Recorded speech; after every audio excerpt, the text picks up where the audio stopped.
Buenas tardes para todos, queridos estudiantes de esta hermosa carrera que estamos compartiendo, este hermoso estudio eh, que es el Diplomado en Teología y Práctica de la Función Ministerial.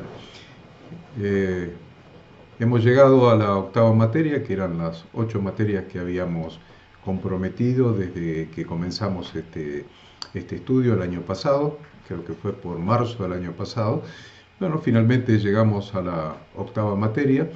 Ustedes ya saben, porque lo están viendo ahí en la página de la Facultad Bíblica, el año que viene o cuando lancemos nuevamente este estudio va a tener 12 materias en lugar de 8. Así que de todos modos, cuando lancemos nuevamente el estudio, si alguno de ustedes quiere hacer las materias complementarias, lo puede hacer, no hay ningún problema. Ahora estamos con esta octava materia, esta es la primera clase. Esta materia es un estudio que vamos a realizar sobre el diezmo y el dar bíblico. Estudio sobre el diezmo y el dar bíblico. ¿Cuál es el propósito de que estemos comenzando esta materia, el estudio sobre el diezmo y el dar bíblico? ¿Qué importancia tiene? ¿Por qué lo estamos haciendo? Es fundamental que aclaremos estos puntos desde el punto de vista académico. No vamos a entrar en ninguna apreciación personal, ni en críticas, ni en valoraciones. Esto es una facultad bíblica y evidentemente vamos a respetar eh, el fundamento académico o la manera académica de desarrollar las cosas. Vamos a estudiar de una manera académica, sin subjetividades personales. Así que vamos a hacer este estudio completo, o lo más completo que podamos, pero sin entrar en ningún tipo de valoración. Lo vamos a hacer realmente de una manera académica, con muchísima aporte de bibliografía, que es algo a lo que ustedes se tienen que acostumbrar, queridos pastores, líderes, servidores, hermanos que se están capacitando para servir al Señor. Se tienen que acostumbrar a esto, se tienen que acostumbrar a escudriñar, escudriñar las escrituras, leer libros serios que hablen sobre los temas que se están tratando, que se están investigando, que se están estudiando. Siempre estamos hablando de libros serios, libros que académicamente tengan un respaldo. Y eso es lo que vamos a hacer con esta materia. Esto es una materia que la vienen pidiendo hace más de 10 años los diferentes estudiantes que han pasado por las aulas de la Facultad Bíblica, y finalmente llegamos a este punto donde a los pastores, líderes, servidores que están inscriptos en este curso que es sobre teología y práctica justamente de la función ministerial, le vamos a dar esta materia, este estudio, para que puedan tener la punta para investigar, la punta para seguir estudiando, la punta para profundizar en las Sagradas Escrituras y formarse una opinión personal. Desde la Facultad Bíblica no vamos a transmitir ninguna opinión personal, simplemente vamos a dar citas bíblicas y citas de bibliografía que hemos consultado para armar el material de estudio. De eso se trata lo que vamos a hacer, a comenzar hoy en esta materia. El gran tema de esta materia es aprendiendo la bendición del dar bíblico. Ese es el gran tema, aprender la bendición del dar bíblico. El dar bíblico en hebreo se llama sedaká. Usted lo tiene escrito ahí en su pantalla, sedaká. Algunos traducen sedaká como justicia y bondad. La traducción que nosotros hemos adoptado del hebreo al castellano es justicia y solidaridad. Justicia y solidaridad. Porque la Biblia considera la solidaridad con el que menos tiene como un acto de justicia. Entonces, el gran tema de la materia es aprendiendo la bendición del dar bíblico. Ahí les he pasado, como todas las clases de todas las materias de este diplomado, las 5 revelaciones para el ejercicio de nuestro ministerio sacerdotal. Bien, comenzamos entonces con el capítulo número 1, asomándonos dentro del asunto. Y ya comenzamos inmediatamente a desarrollar este capítulo, el tema tratado en este capítulo. ¿Dentro de qué asunto nos vamos a asomar? Dentro del diezmo y el dar bíblico. El diezmo y el dar bíblico, que es el tema de la materia. Vamos a comenzar. Yo no le voy a citar la bibliografía cuando estoy dando la clase para no detenerme y distraer la atención del tema que voy avanzando, que voy desarrollando. Pero ustedes en el material de estudio, al pie de cada página, tienen la abundante bibliografía utilizada para desarrollar cada tema y cada capítulo. Bien les digo, abundante bibliografía, porque si ustedes miran y ojean un poco el material de estudio que tienen en este momento en su mano, que le ha sido enviado en formato PDF para que ustedes lo puedan imprimir y anillar y poder estudiar este tema. Si ustedes miran al pie de cada página van a encontrar las referencias de diferentes párrafos, de diferentes títulos. Están las referencias al pie y van a ver que hay muy abundante bibliografía consultada. Tanto bibliografía de historiadores como bibliografía de comentaristas. Así que el tema del diezmo. El tema del diezmo es un tema sumamente importante para la mayoría de los líderes de la iglesia institucional contemporánea. Es un tema, yo diría, más que importante. Les acabo de decir un tema fundamentalmente importante o sumamente importante. No, es un tema que se ha considerado como un tema fundamental, como si fuera, ustedes saben lo que significa la palabra fundamental. Fundamental viene de cimientos, de base, de fundamento. Y realmente se lo ha considerado como un tema de fundamento, de cimiento, de base. Probablemente por la necesidad, de financiar los diferentes gastos que se necesitan incurrir tanto en una plantación como en el funcionamiento de una iglesia. Por eso les digo que el principio básico es la necesidad de los recursos para financiar. Al principio de una iglesia, o sea, durante la plantación de una iglesia, el diezmo se ha considerado como algo muy necesario para solventar los gastos de la plantación de la nueva obra. Saben que la plantación de una nueva obra requiere gastos que después durante el funcionamiento ya no están, como por ejemplo, no sé, si usted quiere la compra de un terreno, la construcción de un edificio. Si no ese es el caso y se alquila un local, se requiere el mobiliario, tales como sillas, instrumentos musicales, equipos de sonido, etcétera. Todo el tema del mobiliario para poder funcionar. Entonces, al principio de una plantación es donde están la mayor utilización de recursos, la mayor cantidad de gastos. Esta es la etapa más crítica del trabajo apostólico. ¿Cuál es el trabajo apostólico? El trabajo apostólico, ya ustedes lo tienen perfectamente definido, que no es el trabajo de andar viajando por el mundo afiliando iglesias, sino que el trabajo apostólico es ir a plantar iglesias donde no hay iglesias. Apóstol significa enviado, enviado a plantar iglesias donde no hay iglesias. Entonces, el trabajo apostólico, el de llegar a un lugar para plantar una iglesia, es el trabajo más crítico desde el punto de vista fundamentalmente económico. Usted dice, no, pero esto es espiritual. Sí, es espiritual y económico. Claro que es espiritual, pero no se puede plantar una iglesia parado en la esquina de una cuadra, de un barrio, con un megáfono y una guitarra y plantar la iglesia y seguir en esa esquina durante 50 años. Eh, eh, Se puede comenzar con campañas de la naturaleza y de la forma que ustedes han visto a lo largo de los años, pero eso es el comienzo de la plantación.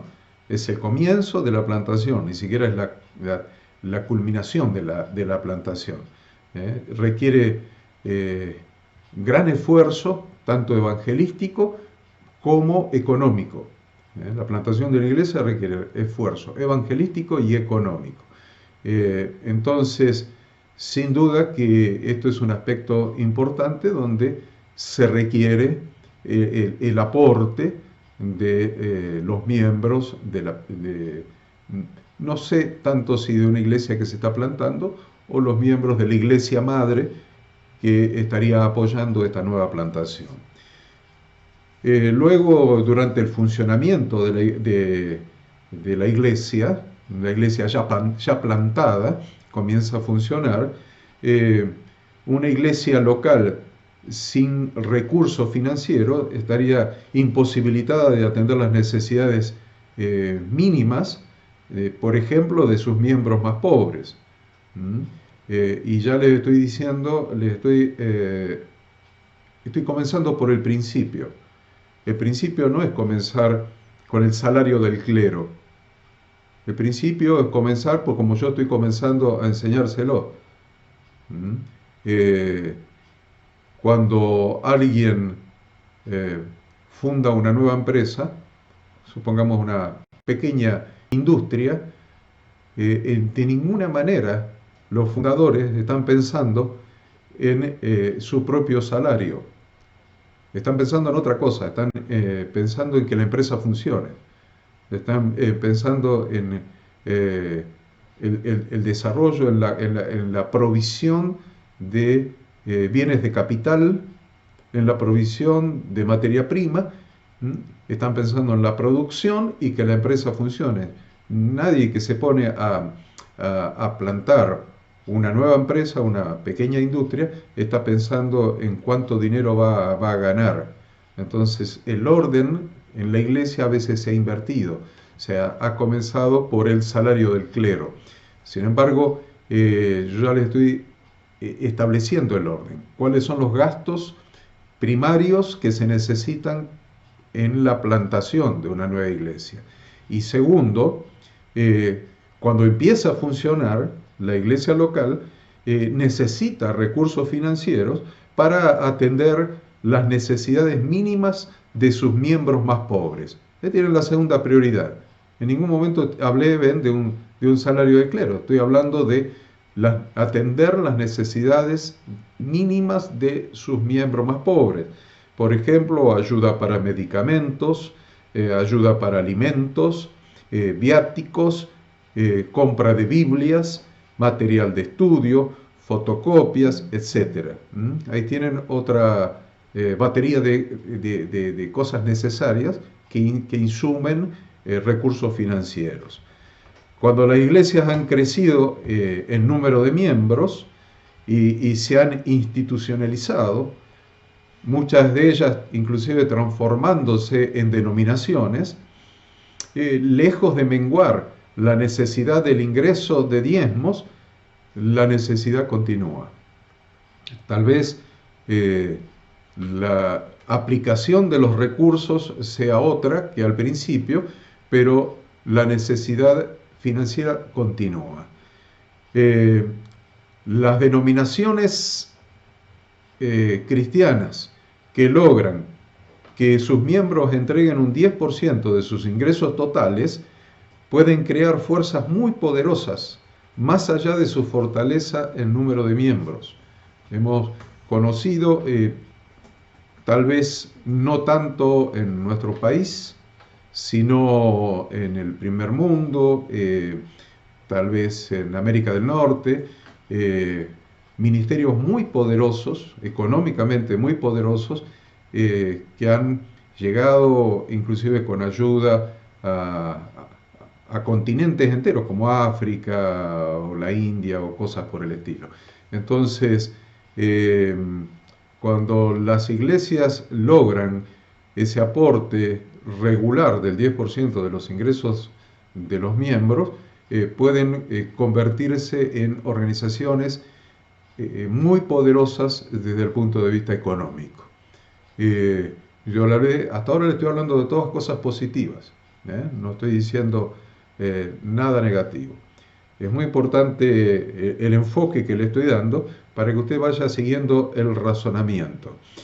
Ahora, es necesario, según lo que leemos en Efesios 4:14, donde habla de que para que ya no seáis niños fluctuantes, llevados por doquiera de todo viento de doctrina, por estratagema de hombres que para engañar emplean con astucia las artimañas del error. Entonces, ahora sí, vamos a ver esta faceta de lo económico. Entonces, es necesario que nosotros no nos dejemos engañar por todo viento de doctrina, como les acabo de leer, por estratagemas de hombres que emplean con astucia las artimañas del error, y tal vez su objetivo, su meta, no es cumplir el propósito de Dios, el cual es la gran comisión dada por nuestro Redentor, sino tal vez enriquecerse, tal vez convertir su institución, no la iglesia del Señor, sino su institución, en una institución poderosa, hacerse famoso, lo que usted quiera. Entonces necesitamos conocer para entender cuál es el equilibrio y cuál es la enseñanza bíblica para que todo lo que hagamos en este particular esté contenido, esté amparado por enseñanzas bíblicas. Entonces, vamos a escudriñar durante esta materia para escudriñar las Escrituras, obviamente, para determinar si es cierta o no es cierta, esta declaración de que muchos en este tiempo están pronunciando. ¿Cuál es la declaración que vamos a tratar de desarticular para ver qué fundamento bíblico tiene? La afirmación que dice: el diezmo, tal como es enseñado por la mayoría de las denominaciones cristianas, del 10% del ingreso bruto o neto, no está contenido en las páginas de la Biblia. Entonces, fíjense que estamos hablando de dos corrientes. Una corriente que se ha fundado probablemente en la Torá, en los profetas, mucho en algún texto de Malaquías que lo insisten permanentemente para fundamentar que el diezmo es bíblico, y otros que dicen el diezmo, tal como está enseñado, no está contenido en las páginas de la Biblia. Hay que tener las dos posiciones. Más de uno de ustedes estará preguntando: ¿y cuál es la posición de Ministerio Bíblico Internacional? Esto es la facultad bíblica, así que lo que vamos a hacer es estudiar bíblicamente para que cada uno de ustedes pueda adoptar su propia posición a partir de las conclusiones que vaya sacando y de la guía del Espíritu Santo, que fue quien inspiró la palabra de Dios. Entonces, por ejemplo, había un folleto, y por acá por casa una vez habían dejado este folleto, y yo copié hace unos 14 años probablemente. Por acá por mi casa dejaron este folleto en papel blanco con letras negras, no tenía ningún dibujo ni nada por el estilo, pero interesante, lo leí completo y tomé una frase del folleto. El folleto se titulaba Diezmos, ofrendas y limosnas. Así, tenía título que decía diezmos, ofrendas y limosnas. Y creo que lo repartió una gente para el norte del Valle de Punilla. Y miren lo que transcribí de ese folleto, para que ustedes ya comiencen a pensar. Evidentemente vamos a tener que estudiar este tema como yo les enseño a estudiar todos los temas, sin prejuicios y sin preconceptos, dejándonos instruir por la palabra de Dios. Así que podemos leer todo lo que escribe todo el mundo y después en la palabra de Dios buscar la revelación, porque la revelación está allí. Por eso les empiezo transcribiendo un párrafo, un parrafito. Este folleto tenía como 4 páginas, pero les transcribo un breve párrafo que dice: hoy muchas iglesias no enseñan a diezmar porque no quieren que las personas se marchen. En realidad están robando a las personas las bendiciones de Dios. Cuando el diezmar no es enseñado, ellos permiten que su gente ignorantemente esté robando a Dios. Con esto permiten que el devorador tenga acceso libre a su gente. Luego, la iglesia y las personas no entienden por qué no son bendecidos. Cuando el pueblo se vuelva nuevamente a Dios, Él se volverá hacia ellos como ha prometido. El autor lo podría mencionar, pero no voy a mencionar el autor de este trabajo, ni siquiera lo tienen ustedes en su material de estudio. Y la verdad es que no lo mencionamos para no estigmatizarlo, en la expectativa de que algún día se dé cuenta de la tontería que escribió. Nada más que eso.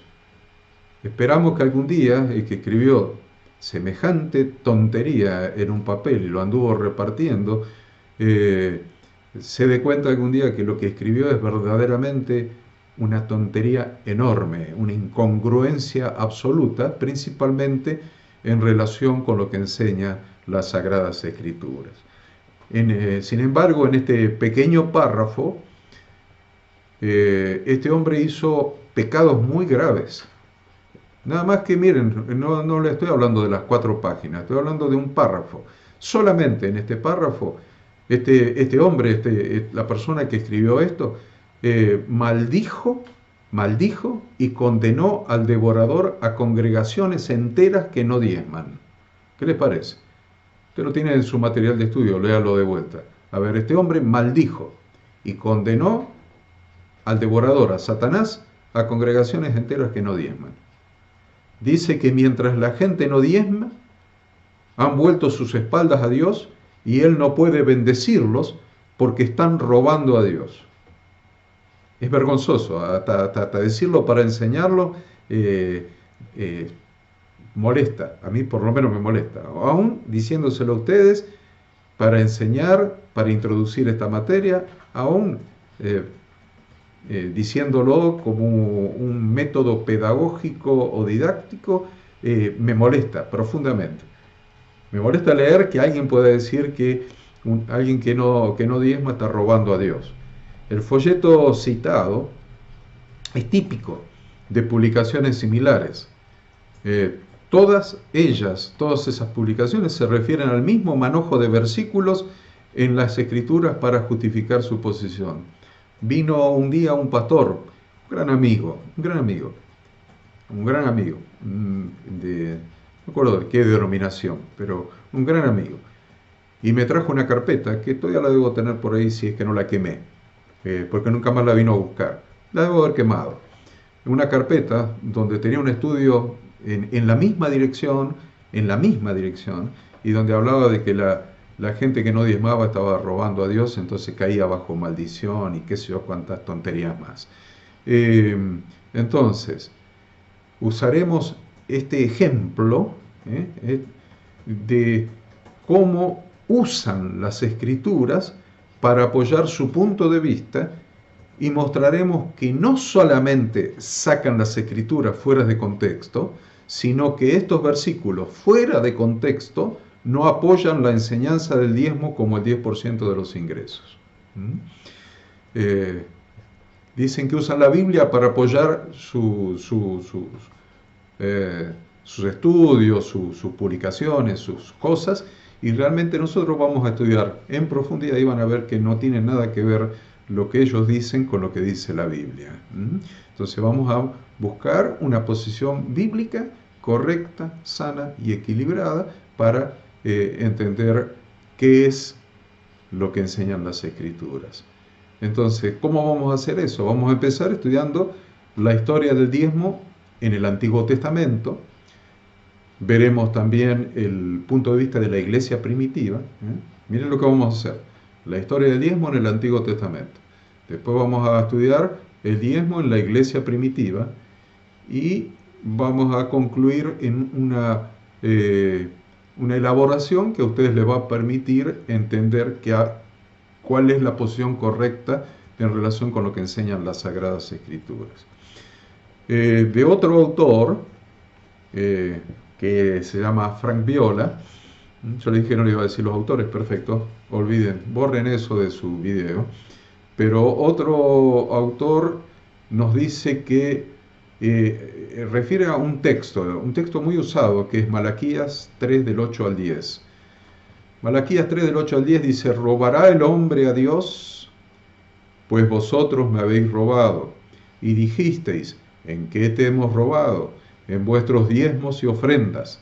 Malditos sois con maldición, porque vosotros, la nación toda, me habéis robado. Trae todos los diezmos al alfolí y haya alimento en mi casa. Y probadme ahora en esto, dice Jehová de los ejércitos, si no os abriré las ventanas de los cielos y derramaré sobre vosotros bendición hasta que sobreabunde. Este pasaje de Malaquías, capítulo 3, pareciera ser el pasaje favorito de muchos pastores,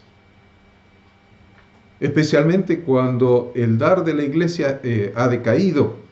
Cuando decae el dar de la iglesia, entonces este pasaje es como que se pone en la cima de la revelación bíblica. Ahora, si ustedes, queridos pastores, que han asistido por un tiempo larguísimo, algunos en la iglesia moderna, antes de ser pastores o líderes, ustedes han escuchado este pasaje declamado desde el público en múltiples ocasiones. Malaquías 3, 8 al 10. Tantas veces lo hemos escuchado que algunos lo hemos aprendido de memoria de escucharlo nomás. Pero este pasaje, en un X tiempo que se toma para pedir dinero en los cultos, en los servicios, en los cultos, se acompaña con una retórica adicional. No solamente el pasaje se menciona, sino que, para que no queden dudas, se acompaña de una retórica adicional que dice más o menos así. Dice: Dios ha mandado que ustedes den sus diezmos fielmente. Bien. Si ustedes no diezman, están robando a Dios Todopoderoso y se están poniendo a sí mismos bajo una maldición. El diezmo es del Señor. De verdad lo hemos aprendido. De fe lo vamos a creer, con gozo lo vamos a dar. Sus diezmos y ofrendas son necesarias. Así la obra de Dios sigue adelante. Entre paréntesis podríamos decir cuál es la obra de Dios que sigue adelante, ¿no? La obra de Dios, por supuesto, siempre quiere decir lo mismo. El salario del pastor y de su equipo. Financiar nuevos proyectos, muchas veces proyectos faraónicos. He sabido acá en el Valle de Punilla que una vez se presentó una carpeta a una municipalidad para pedir que se haga una excepción a la altura de los edificios que pedía el código de edificación en ese lugar, porque la cúpula del edificio que se estaba construyendo en la iglesia evangélica superaba lo que legalmente estaba permitido por el municipio. Entonces, esa es la obra de Dios que sigue adelante, para que lo piensen nomás, vayan pensando. Esa es la obra, a esa obra de Dios se refieren cuando dice que los diezmos son para que la obra de Dios siga adelante. Porque realmente estas cosas no tienen nada que ver con la edificación del cuerpo de Cristo. Solamente tiene que ver con gastos de estructura, para mantener, probablemente construir un edificio, mantenerlo, todo gastos de estructura. Entonces, ¿cuál es el resultado sobre la gente de este tipo de presión? El pueblo de Dios está condenado, el pueblo de Dios está condenado a dar el diezmo de sus ingresos cada semana. Ese es el resultado. No es un libre albedrío, se terminó el libre albedrío, es una condenación, ahí estás. Tu condena es que tenés que pagar la cuota. Entonces, cuando se lo convence a la gente de esto, y la gente cuando paga el diezmo, sienten que Dios está feliz. Y ellos pueden esperar que Dios los bendiga financieramente. Ahora que le di a Dios, entonces Dios tiene la obligación de bendecirme financieramente. Ahora, cuando no pueden dar el diezmo, una persona o porque tiene un problema o porque gana poco y tiene hijos que alimentar. Miren las dos cosas que le estoy diciendo. Si tiene recursos, puede tener un problema y no puede dar el diezmo. Pero hay multitud de personas que tienen sueldos bajos y tienen hijos a los que deben alimentar. Y me quiero mantener en el equilibrio de lo académico. Vamos a seguir así, manteniéndonos en el equilibrio de lo académico. Entonces, sacarle el pan a los hijos, sacarle el litro de leche para que tome el hijo, para dar el diezmo, pensando que Dios le está pidiendo eso para bendecirlo, que si no hace eso no lo va a bendecir, es para que usted lo piense, ¿no? Yo no le digo nada, pero piénsenlo porque la gente piensa eso. Así se les ha enseñado, así se les ha enseñado. Cuando fallan y no pueden dar su diezmo, entonces sienten que han sido desobedientes y que una maldición financiera posa sobre ellos.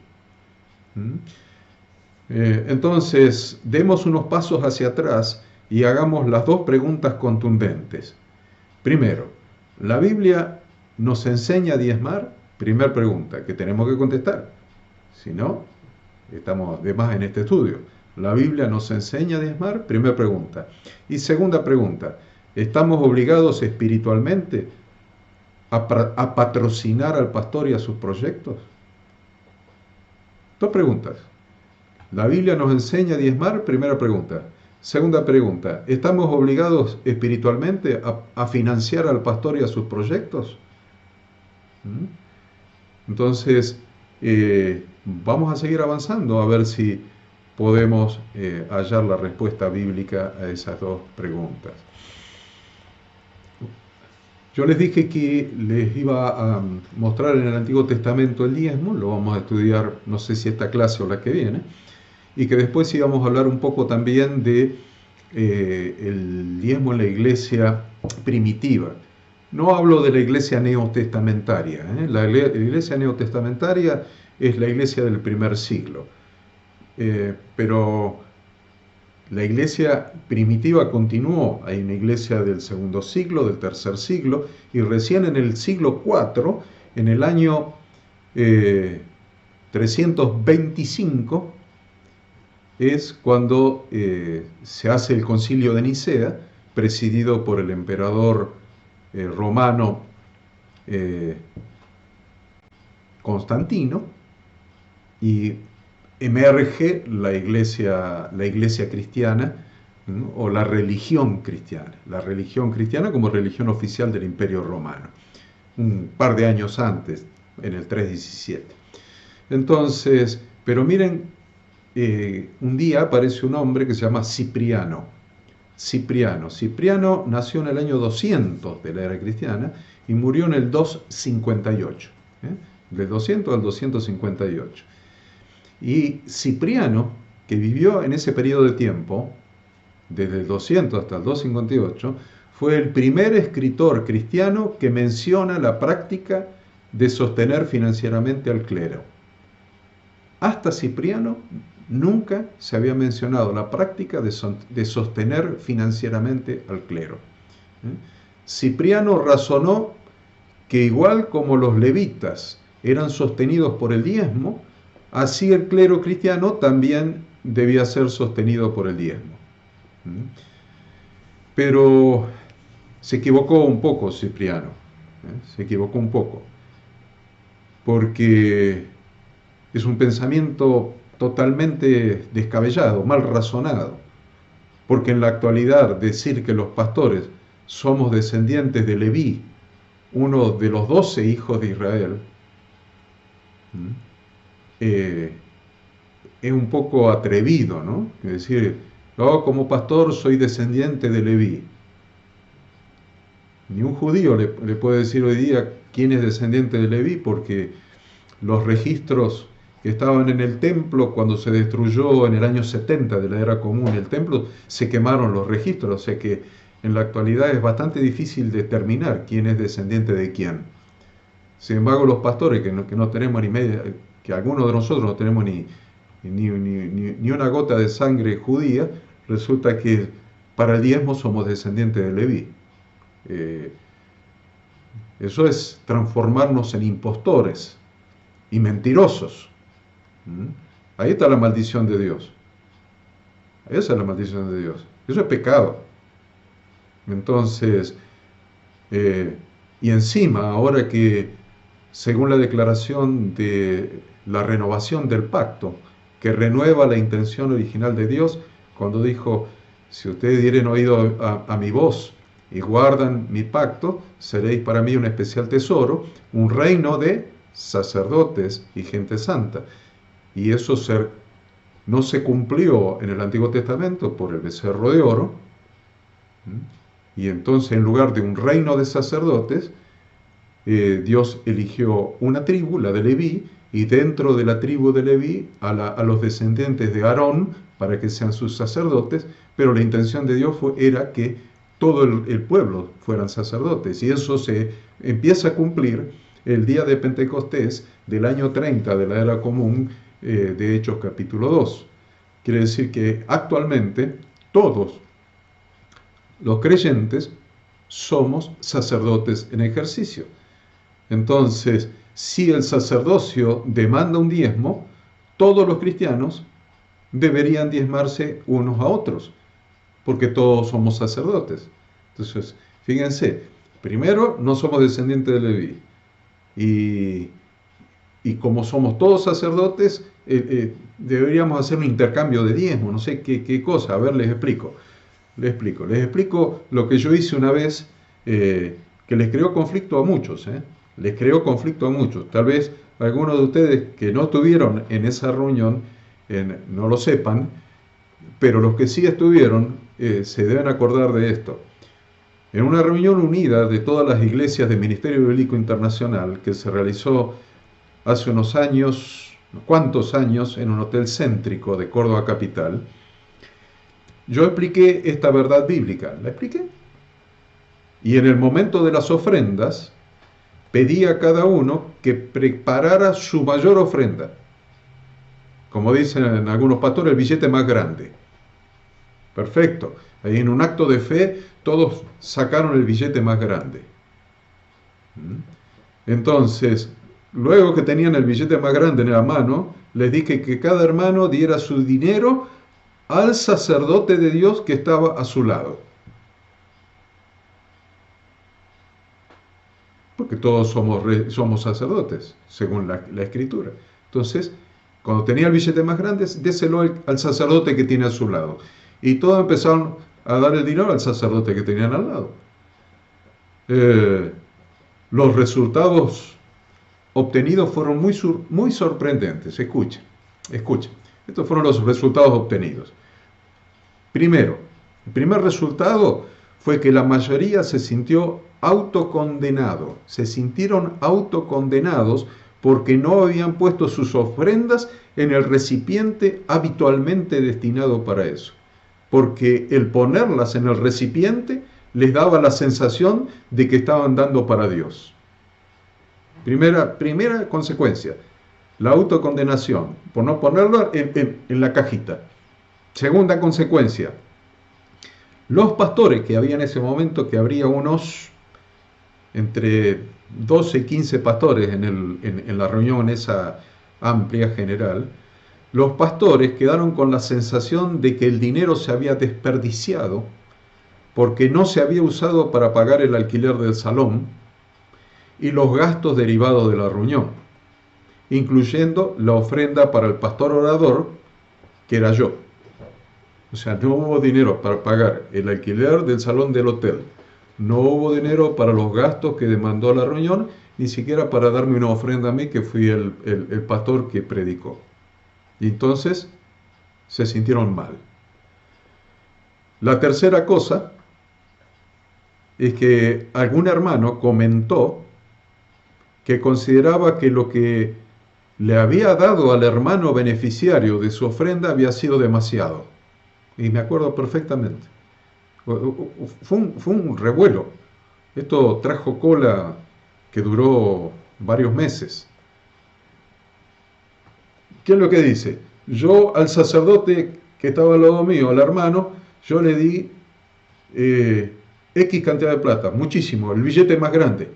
Pero ese pobre hermano, el billete más grande que tenía, no era ni la mitad ni la décima parte de lo que le había dado este. Entonces lo que le devolvió el otro, supónganse, este le dio 1.000 pesos, su billete más grande, pero el otro no tenía 1.000 pesos, el billete más grande que tenía era 100 pesos o 50 pesos y le dio 50. Entonces se sintió defraudado. Yo le di 1.000 y este me dio 50. Entonces, miren qué interesante, ¿no? Y lo comentaron, que consideraba que lo que le había dado al hermano beneficiario de su ofrenda había sido demasiado, ya que había hecho un esfuerzo al colocar en su mano la mayor ofrenda que podía dar, pensando que sería para Dios. Yo tomé la más grande porque pensé que era para Dios, no para este. Epa, qué bárbaro, ¿no? Otro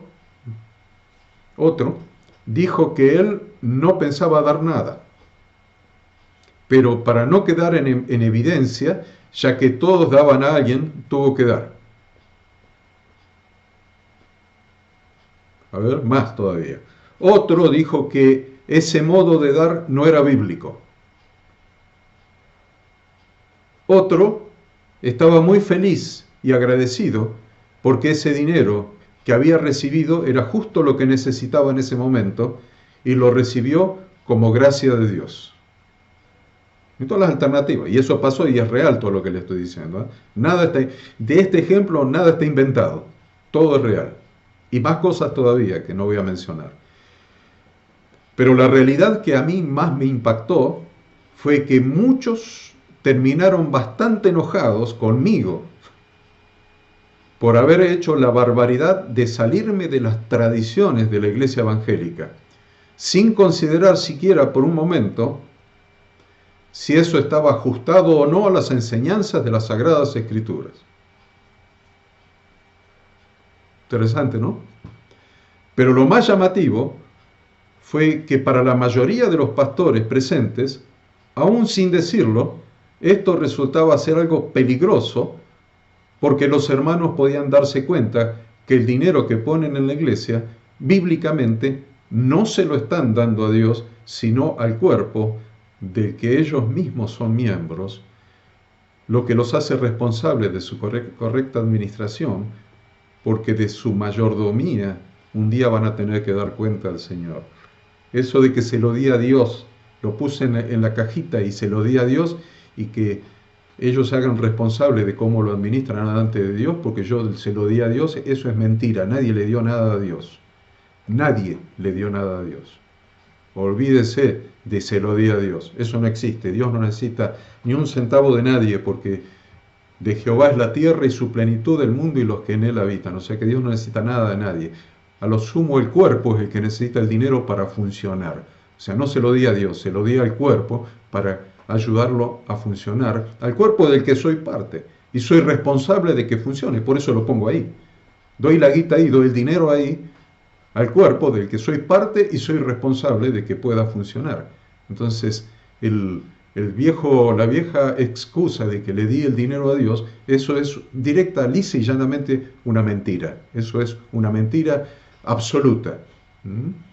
Después vamos a hablar un poquito más de esto. En esta materia vamos a ahondar un poco más esto de la responsabilidad del cuerpo y cuál es mi responsabilidad dentro del cuerpo. Vamos a ir gradualmente, pero esos son temas que yo quiero tratar en esta materia. Vamos un poquito más a Cipriano. Estamos hablando de Cipriano, que nació en el 200 y murió en el 258. Estoy hablando del 200. Constantino ni el padre de Constantino había nacido todavía. Entonces todavía no había iglesia romana. No había. Había esta iglesia. Y Cipriano, uno de los padres de la iglesia, después de la muerte de los apóstoles. Entonces, que Cipriano pidiera el diezmo era algo bastante raro para ese tiempo. En ese tiempo, estamos hablando de 200 y pico, era extrañísimo que alguien pidiera el diezmo. Y la verdad, era tan raro que alguien pidiera el diezmo, un cristiano, un líder cristiano pidiera el diezmo, que eso no fue apoyado ni tuvo eco en el pueblo cristiano hasta mucho más tarde.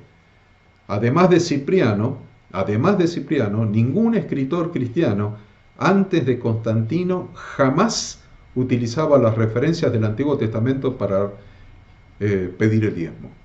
Jamás. No fue hasta el cuarto siglo, yo les dije recién, 300 años después de Cristo, 325, póngale, que algunos líderes cristianos empezaron a defender el diezmo como una práctica cristiana, para sostener al clero, exclusivamente para sostener al clero. Pero esto no llegó a ser común para los cristianos hasta el octavo siglo. En el cuarto siglo se empezó a pensar en recaudar dinero del diezmo para sostener al clero, pero recién hasta el octavo siglo no se llegó a adoptar esta práctica. Según un erudito, ustedes tienen las referencias ahí en su material de estudio, durante los primeros 700 años los diezmos casi no fueron mencionados, durante 700 años.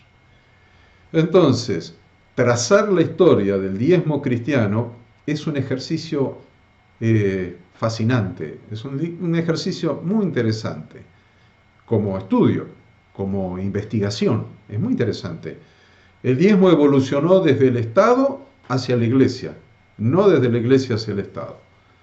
El diezmo fue una creación del Estado que se incorporó a la Iglesia.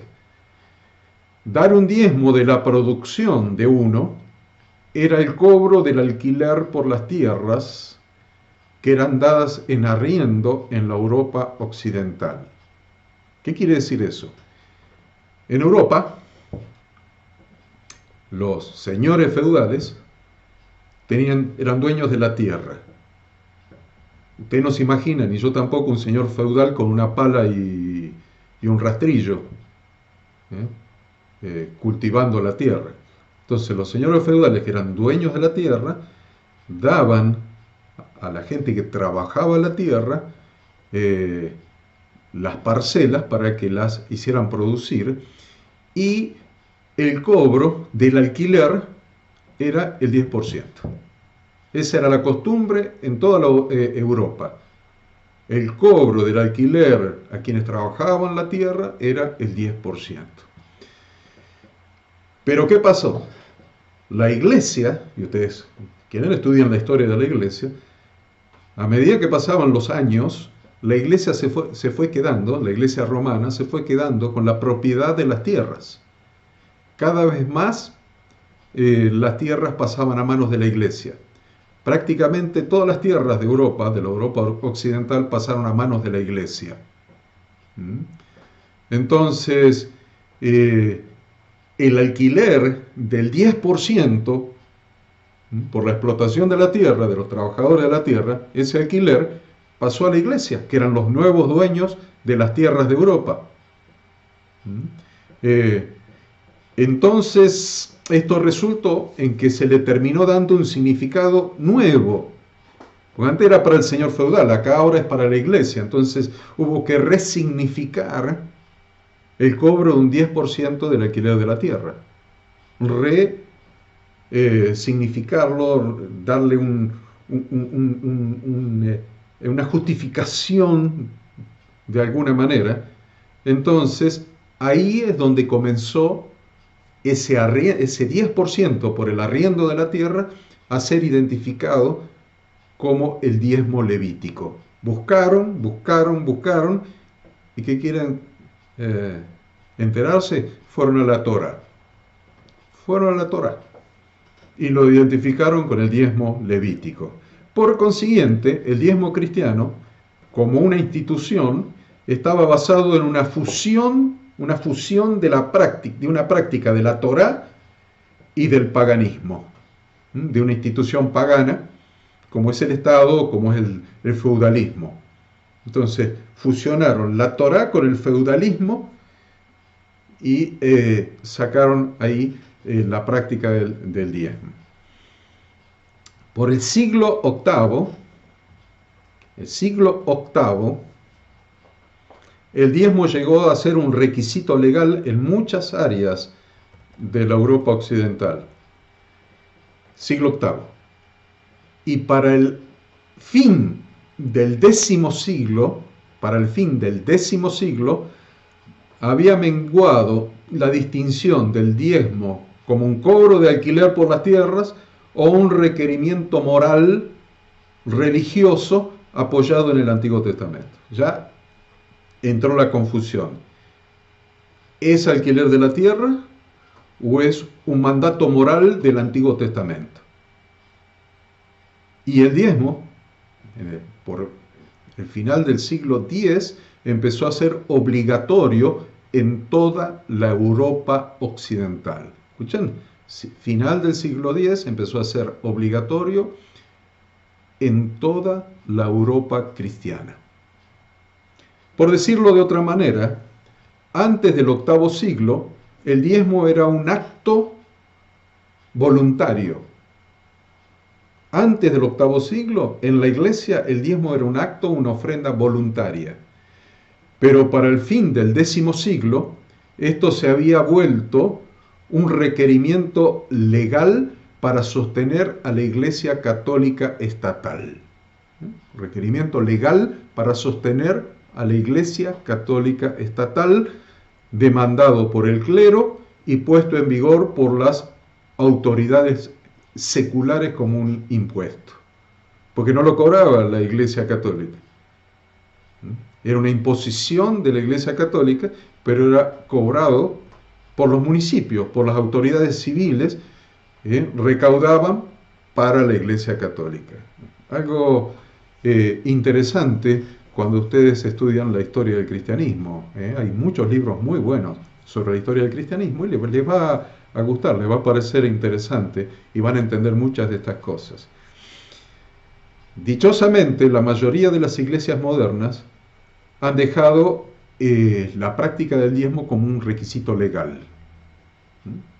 La mayoría de las iglesias en la actualidad no imponen un requisito legal, al diezmo como un requisito legal. Pero, sin embargo, la práctica de diezmar está tan viva hoy como durante el tiempo cuando era un requisito legal. O sea, la práctica está vigente. En aquella época, el que no diezmaba, como el Estado era el que recaudaba para la iglesia, tenía un castigo. Es como el que no paga impuestos y va preso por no pagar impuestos. Entonces, actualmente nadie va a ir preso ni va a ser castigado físicamente con latigazos porque no diezma, como en aquella época sí ocurría. Pero en la actualidad, si alguien en una iglesia no es un diezmador, en la mayoría de las iglesias modernas será excluido de las posiciones importantes del ministerio y siempre será culpado o atacado en mensajes subliminales desde el púlpito. Esa se la va a tener que aguantar toda la vida. Ahora, en cuanto a los salarios del clero, los ministros no recibían salario durante los primeros 3 siglos. Pero cuando Constantino apareció en escena, él instituyó la práctica de pagar un salario fijo al clero de los fondos eclesiásticos y de las tesorerías municipales e imperiales.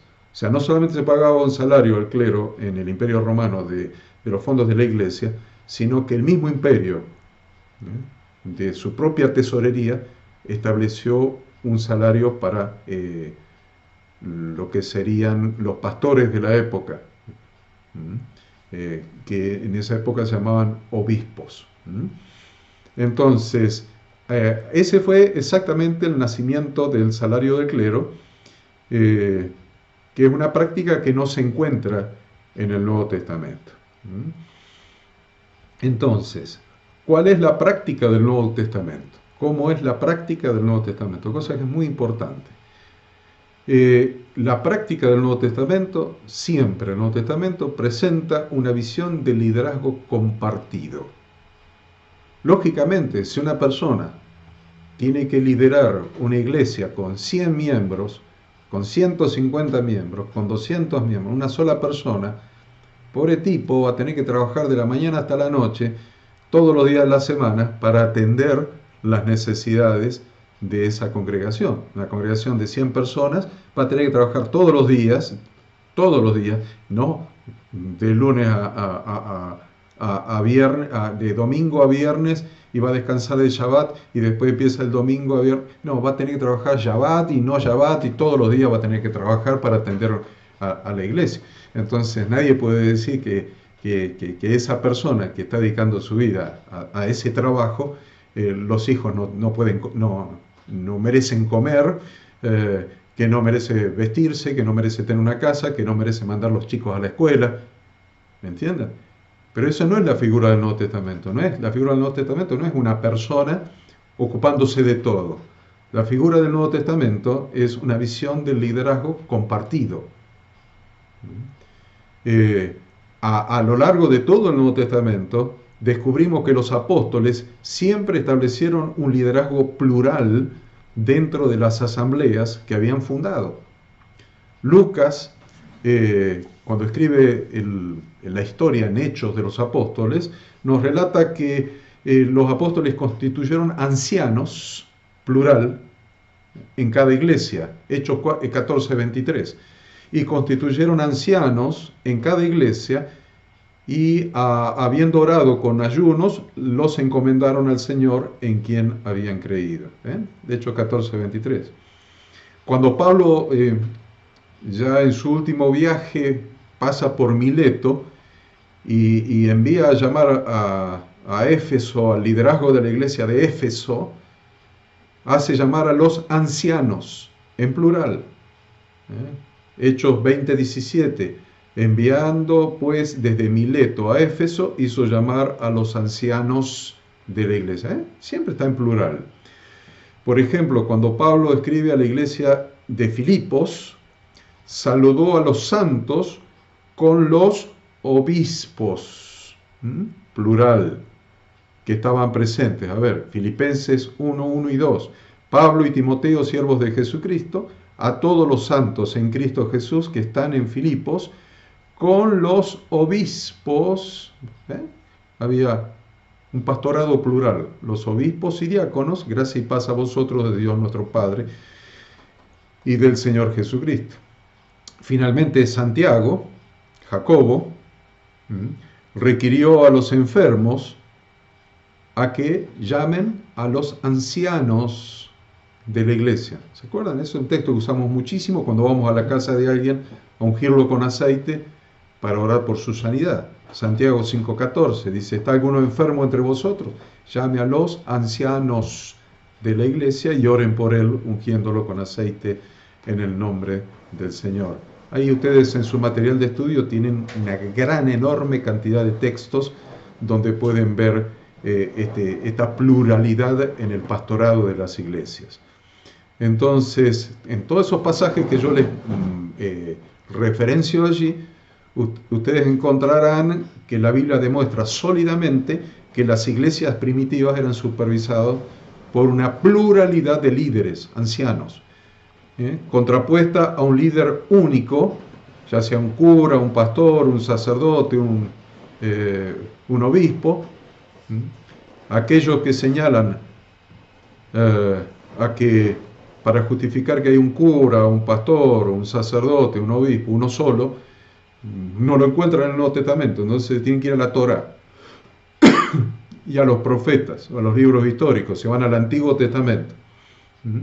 Entonces dice, no, ven que hay un líder solo en el Antiguo Testamento, un pastor único, lo que se llama teológicamente sola pastora, esa es la terminología teológica, un pastor único. Ahora, si buscan en el Antiguo Testamento, van a cometer dos errores básicos. Primero, pasar por alto de que todos los líderes únicos, solos del Antiguo Testamento, José en Egipto, Moisés, Josué, David, Salomón, son todos tipos del Señor Jesucristo. Están usados como tipología, son todos tipos del Señor Jesucristo. No son figuras de oficios humanos dentro de la iglesia, no, tipos de Jesucristo y no de los oficios dentro de la iglesia. Y en segundo lugar, ignoran el modelo de liderazgo que se muestra claramente en todo el Nuevo Testamento. No puede ser que alguien niegue la Torá y quiera fundamentar el oficio pastoral en la Torá y negar el Nuevo Testamento.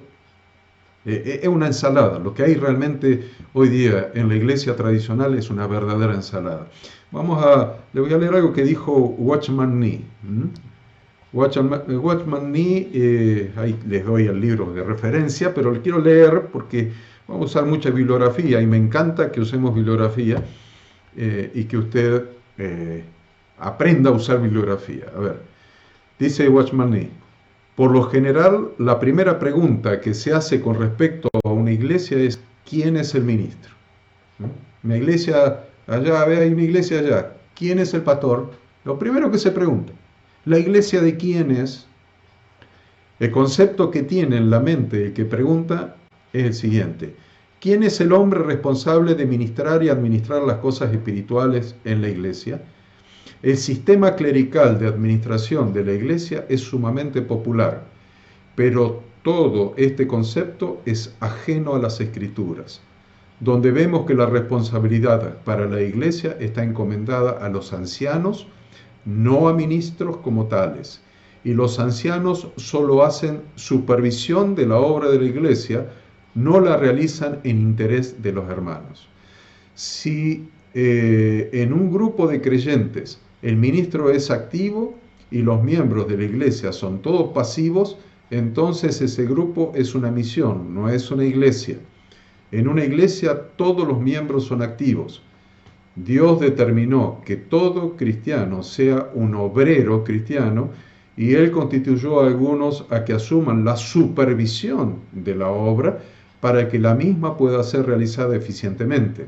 No fue nunca el propósito de Dios que la mayoría de los creyentes se dedicaran exclusivamente a negocios seculares o trabajos seculares y dejaran los asuntos eclesiásticos a un grupo o a una persona, a un grupo de especialistas espirituales. Y le puse la referencia ahí de Normal Christian Church Life de Watchman Nee. En el Nuevo Testamento, todos los ancianos estaban en pie de igualdad. Todos los ancianos en pie de igualdad. Aun cuando algunos, no cabe duda que algunos eran espiritualmente más maduros que otros. No había ninguna estructura jerárquica entre ellos, es lo que quiero decir. Una cuidadosa lectura del libro de los Hechos de los Apóstoles nos va a mostrar que, en tanto que a menudo Dios usaba distintos líderes de la iglesia como voceros temporales para ocasiones específicas, ningún líder ocupaba un permanente oficio de supremacía sobre los demás.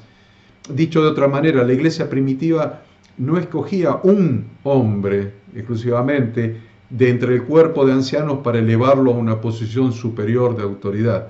Por consiguiente, los oficios modernos como pastor decano, anciano principal, pastor principal, eso no existía, eso que nosotros usamos en la actualidad, no existía en la iglesia primitiva como posición jerárquica, porque en la iglesia bíblica se habla de funciones y no de cargos oficiales, o sea, oficios, ningún tipo de cargo jerárquico. Entonces, ¿qué es lo que pasa? ¿Cómo es que en todo grupo humano hay un líder? Aún en un grupo de ancianos dentro de una iglesia hay un líder. Aún en la barra de muchachos que se juntan en la esquina siempre surge un líder. Aún en una empresa siempre surge un líder. ¿Por qué es así? ¿Por qué? Porque en todo grupo humano surge un liderazgo funcional. Siempre surge un liderazgo funcional, ejercido probablemente en la iglesia por quien tiene la visión, por quien tiene la vocación más fuerte, por quien tiene la disposición de hacer sacrificios para correr hacia la visión, por quien ama tanto la obra y el servicio que está, y al Señor que está dispuesto a ofrendar su vida por eso, etc. Entonces surge naturalmente siempre un liderazgo de alguien en el grupo de pastores. Entonces ese fue el caso, por ejemplo, del apóstol Pablo, en el equipo apostólico formado por él, por Silas, Silvanos, Lucas, Tito y otros. Entonces, ¿por qué el apóstol Pablo? Porque surgía el hombre que tenía la pasión, la visión, que no valoraba su propia vida y era capaz de ofrendarla por la obra y por el ministerio. Entonces, lógicamente, en ese equipo apostólico, ese liderazgo era más fuerte que el de los otros. Entonces, acá estamos hablando no de una jerarquía, no que alguien viene y lo puso a dedo, no, estamos hablando de un liderazgo funcional, no de un liderazgo jerárquico. Surge alguien que ejerce un liderazgo funcional sobre el resto del equipo de líderes, pero es un liderazgo funcional, nunca es un liderazgo jerárquico.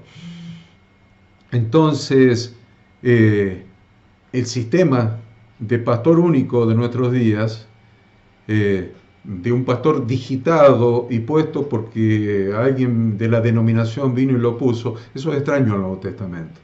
En ninguna parte del Nuevo Testamento encontramos a uno de los ancianos convertido en la posición de superapóstol, investido de una autoridad gubernamental, administrativa suprema sobre el rebaño, por encima de los otros ancianos. Esas jerarquías no están presentes en el Nuevo Testamento. ¿Por qué no están presentes en la iglesia? Porque esa jerarquía está reservada pura y exclusivamente para el Señor Jesucristo. Por eso no existe en la iglesia neotestamentaria. Esa jerarquía le pertenece única y exclusivamente al Señor. Él es la cabeza. Es la cabeza. No en forma retórica, es la realidad. Es la cabeza. Él manda. Ningún otro. Entonces, ¿qué es lo que hacía el liderazgo plural de la iglesia neotestamentaria? Protegía en primer lugar a que hay una sola cabeza, que es el Mesías, el ungido de Yahweh. Pero también servía como un impedimento contra el despotismo, la corrupción dentro del liderazgo. Un solo líder se convierte en el emperador, se convierte en el dictador. Eso estaba protegido por el liderazgo plural.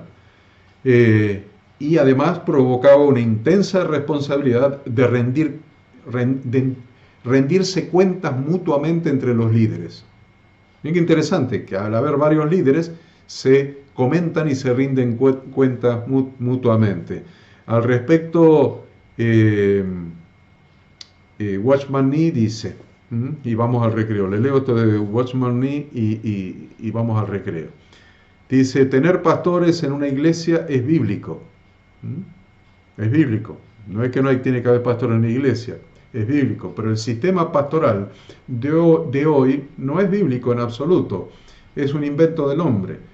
No es voluntad de Dios que un creyente sea seleccionado entre todos los demás para ocupar un lugar especial de prominencia, en tanto que los otros se someten pasivamente a su voluntad. Poner la responsabilidad en las manos de varios hermanos, más bien que en las manos de un individuo, es la manera de Dios de salvaguardar su iglesia contra los males que resultan del dominio de una personalidad fuerte. Y bueno, vamos a salir al recreo y vamos a volver para, para continuar con este tema que espero que les esté resultando interesante si Dios quiere. Ya estamos listos como para continuar con el resto del capítulo. Después de este hermoso recreo que hemos tenido de 5 minutos, hemos cumplido con el plazo de los 5 minutos, así que estamos listos para continuar. Yo quiero decirles que con relación a lo que seguimos,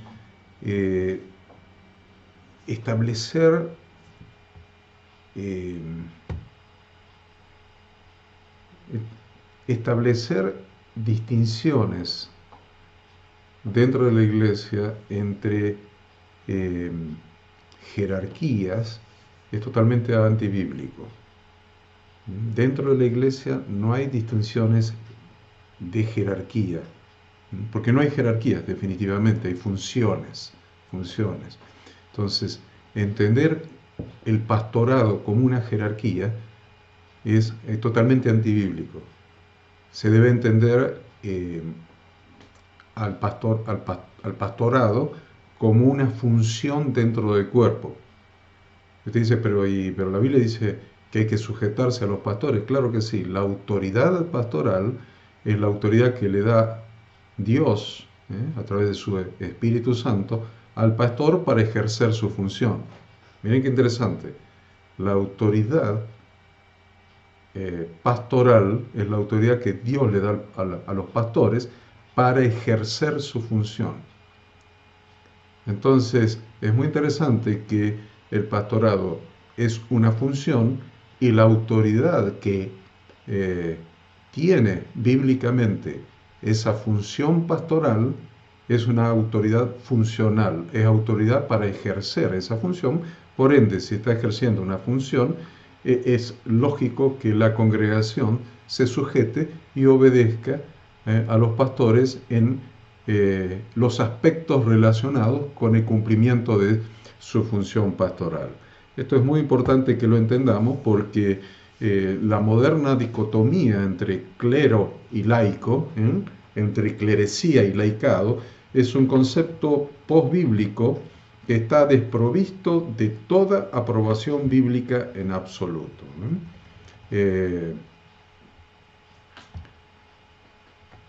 Esta separación entre clero y laico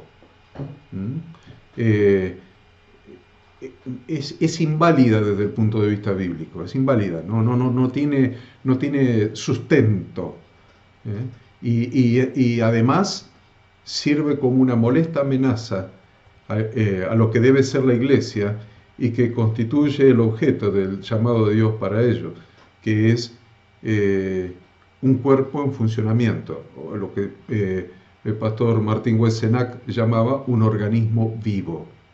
Un organismo vivo, un cuerpo en funcionamiento. Robert Girard dice, hay un sistema no bíblico de dos castas firmemente establecido en nuestra vida eclesial.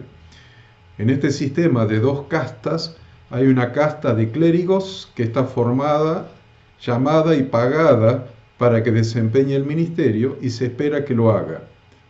Y hay una casta de laicos que normalmente funciona como el auditorio que con aprecio paga por la actuación del clero o critica con acritud las fallas y defectos que ocurren en el desempeño de ese clero. Y siempre hay fallas y siempre hay defectos. Nadie espera mucho de la casta inferior o laica excepto la asistencia a las reuniones, los diezmos y que den testimonio de lo que Dios hace. Y todos esperan demasiado de la casta superior o clerical. Incluso los clérigos mismos esperan demasiado de sí mismos. El mayor problema en todo este asunto es el hecho de que el enfoque bíblico del ministerio contradice totalmente este sistema. Escribiendo en este mismo tono, Howard Snyder observa: por lo tanto, la doctrina neotestamentaria del ministerio no descansa sobre la distinción clerecía-laicado, sino sobre los pilares gemelos y complementarios del sacerdocio de todos los creyentes y los dones del Espíritu. Hoy día, 5 siglos después de la Reforma, aún está por lograrse la plena aplicación de esta afirmación protestante. La dicotomía clerecía-laicado es una herencia directa del catolicismo romano, de la pre-reforma y un retroceso al sacerdocio veterotestamentario. Es uno de los principales obstáculos hoy para que la Iglesia sea la agente de Dios para el reino, porque crea un falso concepto de que tan solo hombres especiales, hombres santos, esto es, los ministros ordenados, son los realmente idóneos y responsables para el liderazgo y el ministerio significativo.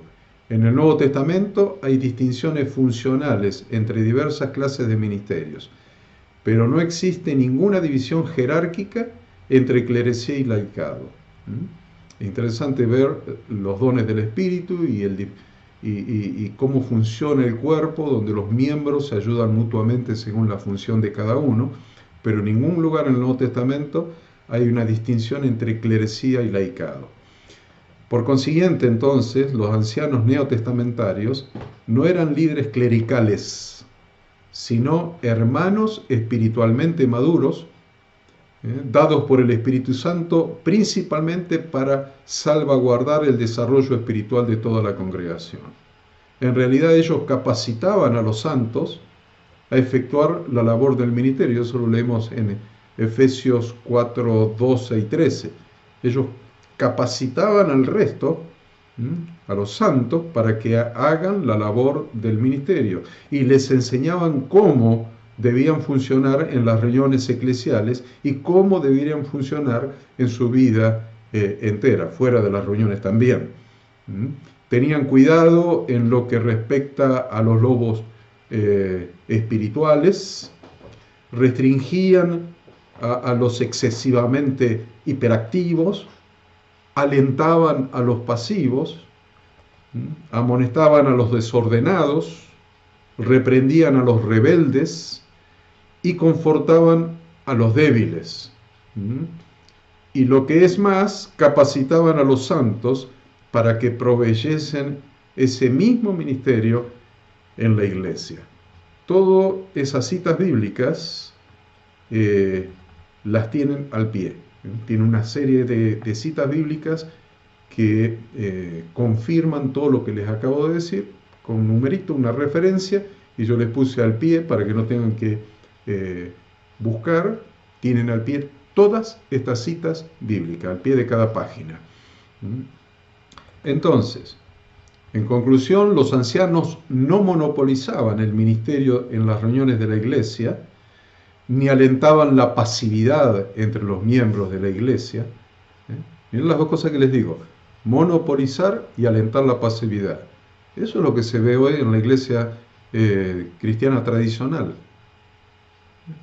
Un pastor o un cura, como quiera usted, un pastor monopolizando el ministerio, teniendo todas las funciones monopolizadas en sí misma y, por ende, alentando la pasividad de todos los miembros. En cambio, en lugar de monopolizar y alentar la pasividad, lo que hacían era supervisar las reuniones conforme los demás hermanos funcionaban libremente. Entonces, su función era la supervisión. Entonces, todo el cuerpo funcionando libremente según el Espíritu les iba dando para que funcionen. ¿Y ellos qué hacían? Supervisar. Ahí tienen la función de obispo, supervisar el funcionamiento del cuerpo. ¿Mm? Y la otra cosa que tenemos que notar es que la supervisión, y esto es muy importante que ustedes lo tengan, la supervisión es mayoritariamente una función pasiva.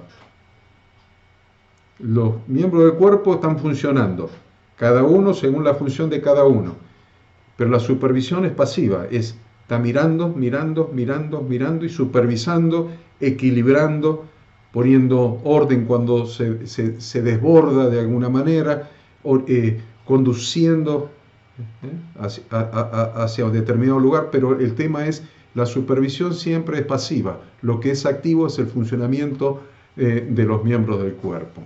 Entonces, la supervisión en el Nuevo Testamento de los ancianos, de los pastores, de los obispos, no sofocaba la vida de la congregación, ni interfería en el ministerio de los creyentes. En tanto que los ancianos dotados tenían una amplia parte en la enseñanza, en la profecía, en la exhortación, hacían eso en pie de igualdad con todos los demás miembros, dejando amplia oportunidad para que ellos también funcionasen de acuerdo a sus propios dones.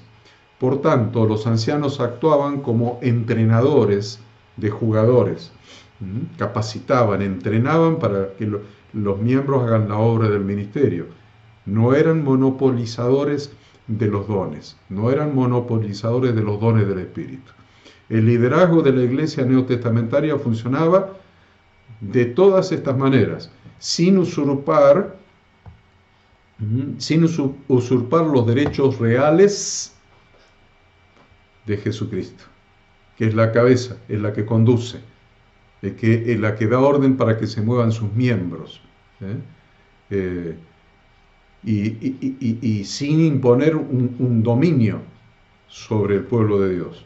Entonces vemos que en las Escrituras que los ancianos neotestamentarios no operaban como ejecutivos de empresas espirituales que presiden sobre su empresa espiritual y llevan a cabo programas estratégicos con el fin de extender su propia congregación. En vez de eso, los ancianos de la iglesia neotestamentaria estaban plenamente conscientes de que la iglesia no les pertenecía a ellos, sino a nuestro Redentor, que es el único que tiene derecho de andar en medio de los candeleros, el único.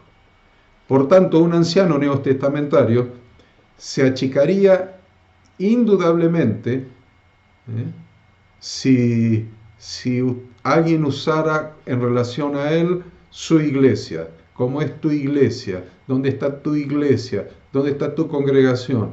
Un anciano, un pastor del Nuevo Testamento no admitiría nunca semejante manera de hablar.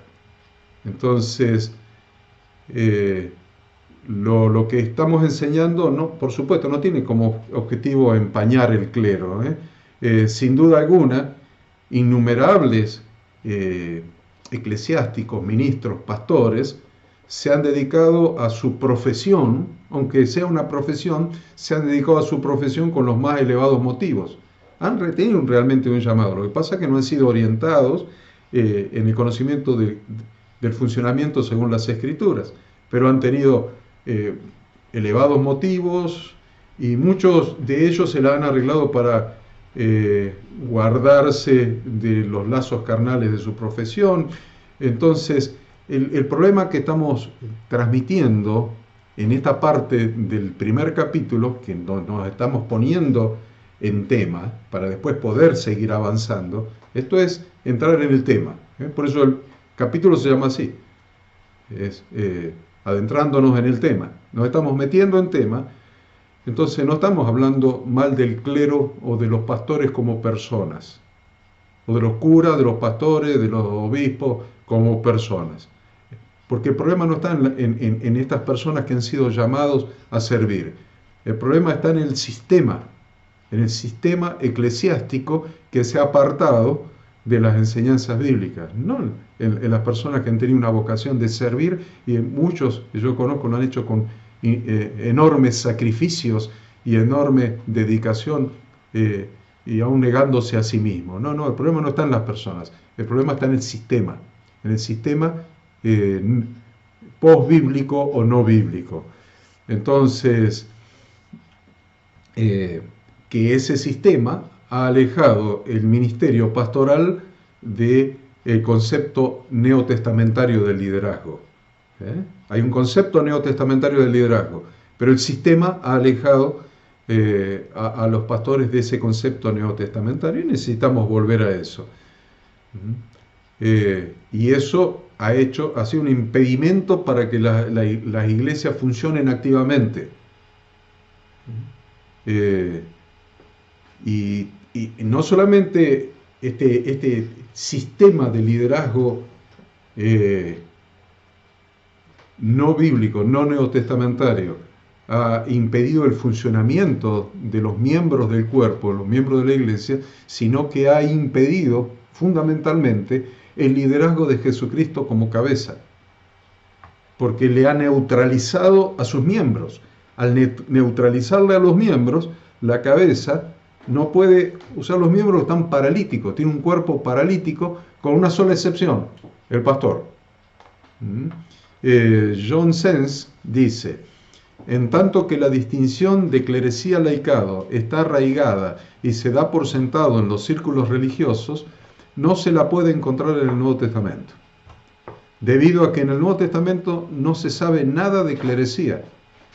El hecho de que una separada casta de los ordenados impregna nuestro vocabulario y nuestra práctica ilustra bastante enérgicamente que todavía no tomamos muy en serio el Nuevo Testamento. La práctica de la clerecía es una herejía que se debe repudiar. Ataca en lo íntimo el sacerdocio de todos los creyentes que Jesús compró en la cruz. Contradice la forma en que el reino de Jesús había de tomar cuando él dijo: ustedes son todos hermanos. Debido a que es una tradición de hombres, invalida la palabra de Dios. El sistema clerical subsiste como un monumental obstáculo a una genuina reforma y renovación.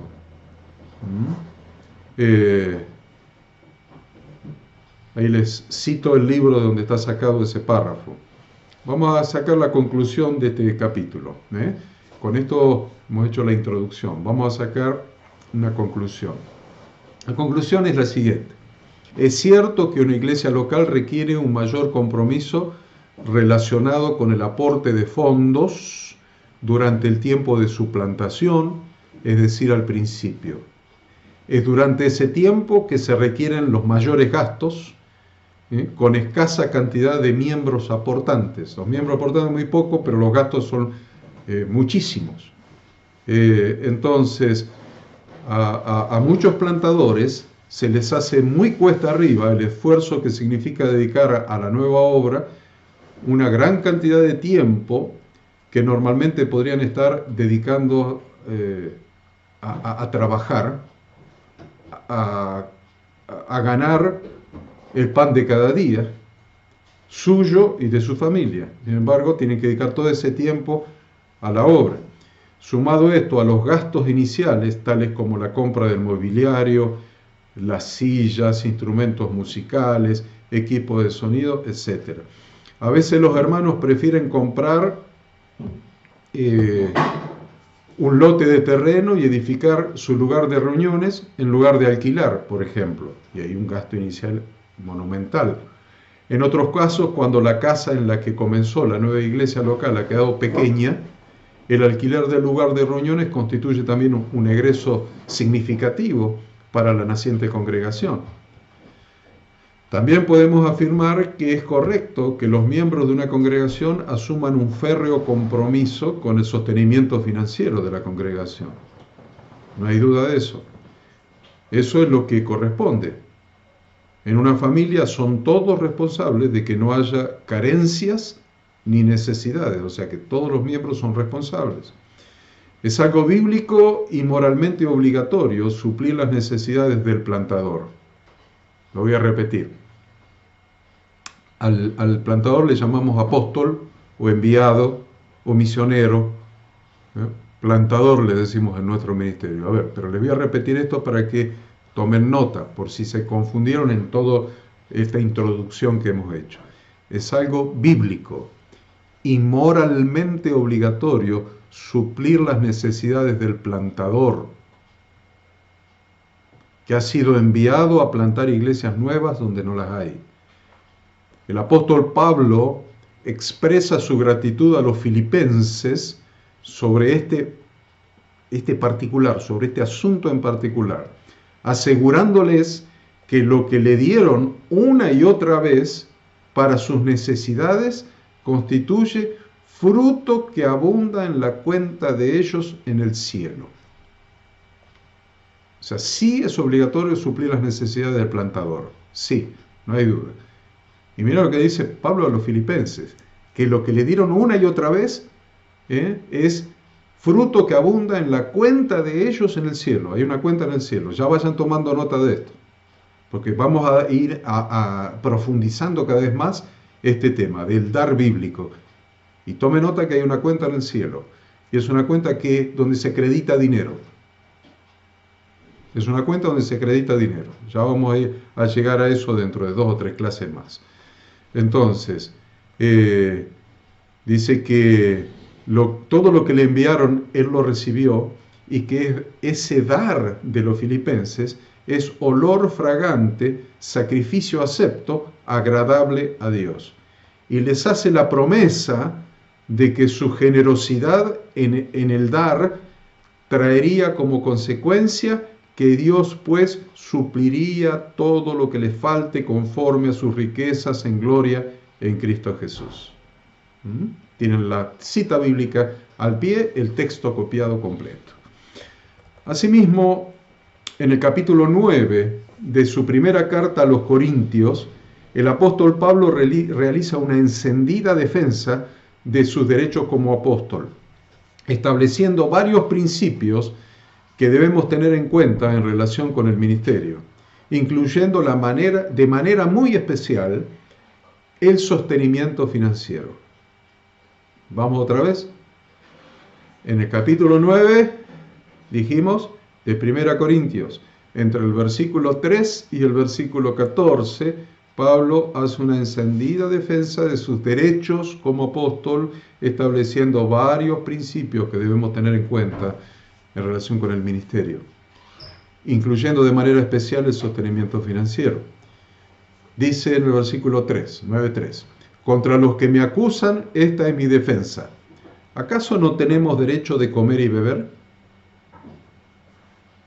¿No tenemos derecho de traer con nosotros una hermana por mujer, como también los otros apóstoles y los hermanos del Señor y Cefas? ¿O solo yo y Bernabé no tenemos derecho de no trabajar? ¿Quién fue jamás soldado a sus propias expensas? ¿Quién planta viña y no come de su fruto? ¿O quién apacienta el rebaño y no toma de la leche del rebaño? ¿Digo esto solo como hombre? ¿No dice esto también la ley? ¿La Torá? ¿No dice esto también la Torá? Porque en la Torá de Moisés está escrito, no pondrás bozal al buey que trilla. ¿Tiene Dios cuidado de los bueyes? ¿O lo dice enteramente por nosotros? Pues por nosotros se escribió, porque con esperanza debe arar el que ara y el que trilla, y con esperanza de recibir del fruto. Si nosotros sembramos entre vosotros lo espiritual, ¿es gran cosa si segáremos de vosotros lo material? Si otros participan de este derecho sobre vosotros, ¿cuánto más nosotros?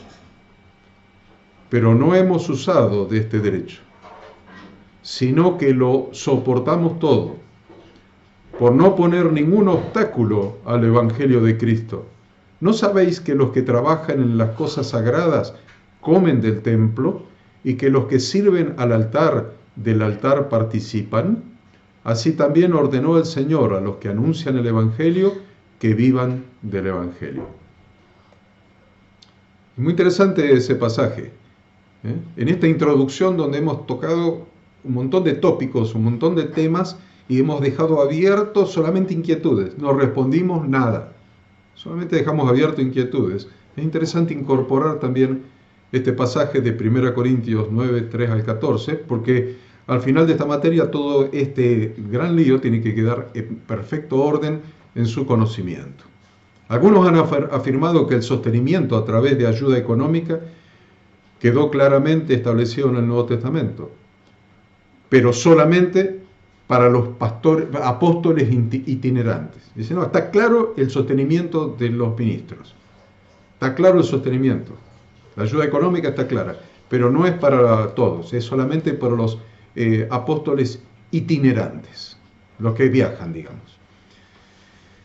Especialmente se ha hecho énfasis sobre este punto de vista en los tiempos en que todos los ministros evangélicos están luchando por alcanzar el título de apóstol, en la convicción de que este cargo es el que otorga un mayor rango de jerarquía en la pirámide jerárquica de la Iglesia y va acompañado, por supuesto, por el derecho de recibir retribución económica de todas las iglesias que logre afiliar.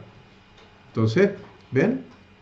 Cada uno tiene su libreto. Ustedes van incorporando todo esto para después ponerlo en orden, ¿no? Sin embargo, en las instrucciones que el apóstol Pablo imparte a su hijo espiritual Timoteo, les habla de los ancianos, es decir, de los pastores locales. Ancianos siempre son pastores locales. Al igual que en su primera carta a los Corintios, le menciona un mandamiento incluido en la Torá de Moisés. Pero a diferencia que en la Torá de Moisés, tomando no la letra, sino el espíritu, no la letra de la Torá, sino el espíritu de la Torá, y le menciona lo que está el texto de Deuteronomio 25:4, que dice, no pondrás bozal al buey cuando trillare.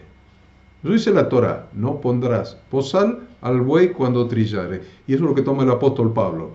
Y no está referido solamente a los apóstoles itinerantes, se está refiriendo a los ancianos también, y acuérdense que ancianos son los pastores. Entonces, debemos entender que también los pastores que se dedican y hacen bien su trabajo, deben ser tenidos por dignos de doble honor. Doble honor, uno piensa que es que le hagan reverencia. No, honor es la raíz de la palabra honorario. Y honorario tiene que ver con remuneración, con dinero. Entonces, cuando dice que los pastores, los ancianos, que hacen bien su trabajo, tienen que ser tenidos por dignos de doble honor, significa literalmente que deben ser tenidos como dignos de doble honorario, mayormente los que trabajan en predicar y enseñar. Además, esta afirmación doctrinaria toma otro principio espiritual establecido por Jesús cuando dijo, porque el obrero es digno de su salario. Lucas 17, porque el obrero es digno de su salario. El que trabaja en lo que sea es digno de remuneración. Es un principio de la Torá, es un principio de nuestro Santo Maestro, del Mesías.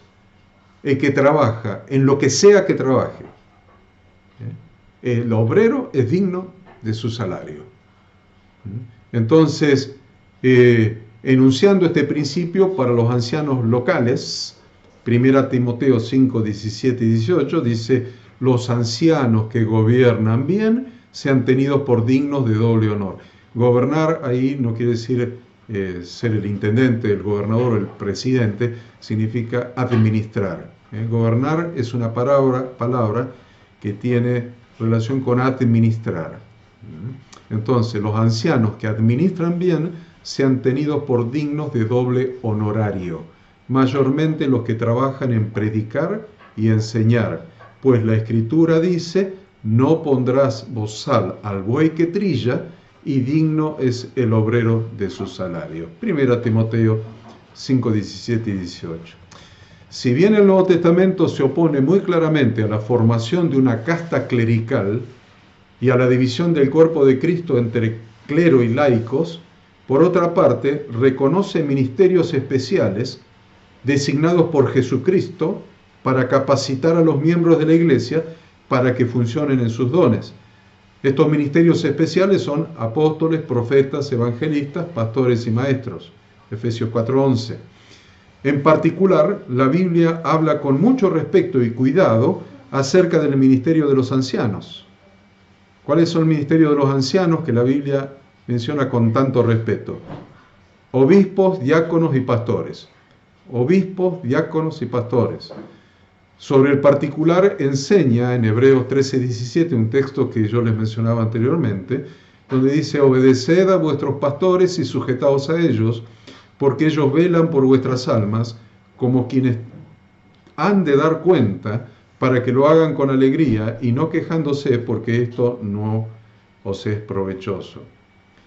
Asimismo, el apóstol Pablo llama a los pastores de la iglesia de Éfeso para darle instrucciones, lo decíamos de ahí de Hechos capítulo 20, y para despedirse de ellos, fíjense que está llamando a los pastores.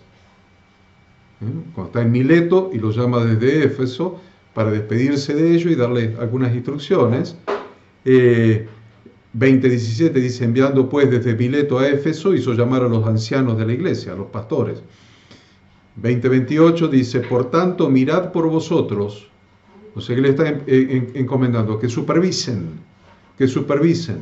Mirad por vosotros y por todo el rebaño en que el Espíritu Santo os ha puesto por obispos para apacentar la iglesia del Señor, la cual Él ganó por su propia sangre.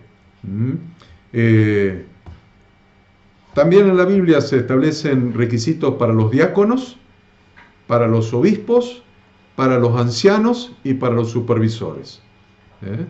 Ahí les puse la cita de todo esto. Los diáconos, en Efesios 4, diáconos en 1 Timoteo 3, 8 al 13, los obispos en 1 Timoteo 3 del 1 al 7 y los supervisores en, ¿dónde está eso? En Tito 1, 5 al 16.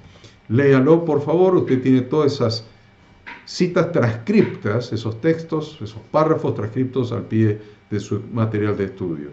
Pero sin embargo, dentro de todos estos requisitos, en ninguno de estos casos mencionados, las instrucciones bíblicas están dirigidas ni a los apóstoles, ni a los ancianos u otros trabajadores locales. Es muy notorio eso. La Biblia se está dirigiendo siempre a terceras personas. En un caso, a la iglesia de Filipos, en otro caso, a la iglesia de Corinto, en otro caso, a Timoteo, el colaborador de Pablo. Nunca vemos una carta escrita al pastor o a los pastores de la iglesia de tal lugar. No existe eso. No hay jerarquías en la iglesia. Está dirigida las cartas a toda la iglesia, a toda en conjunto, nunca a los que cumplen las funciones de liderazgo, de supervisión.